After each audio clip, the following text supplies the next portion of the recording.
जाता है। पत्नी को भी चाहिए कि वह अपना पातिव्रत धर्म हमेशा संभाल के रखे और पति को भी चाहिए कि वह अपनी पत्नी व्रता धर्म हमेशा संभाल के रखे। दोनों के ऊपर होता है भैया, ऐसा नहीं कि सिर्फ पत्नी ही सब कुछ।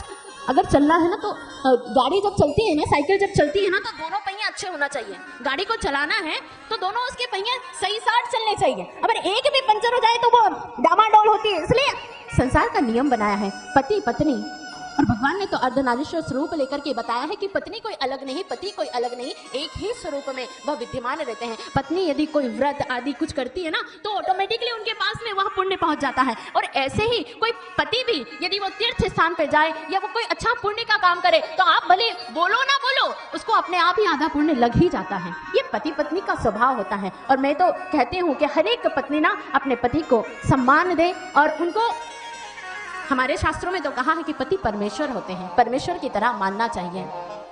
और पतियों को भी चाहिए कि अपनी पत्नियों का सम्मान करें। यदि वो कोई बात करे तो उसको समझो कि वह क्या बात करी है, वह क्या कहना चाहती है, और समझ करके आप उसे भी समझाओ। यदि वह गलत हो तो उसे समझाओ, यदि वो सही हो तो उस बात को मानो।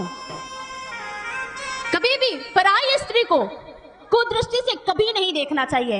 यदि उसे कुदृष्टि से देखा गया तो समझ लो उसके घर में भी कली का निवास हो गया है।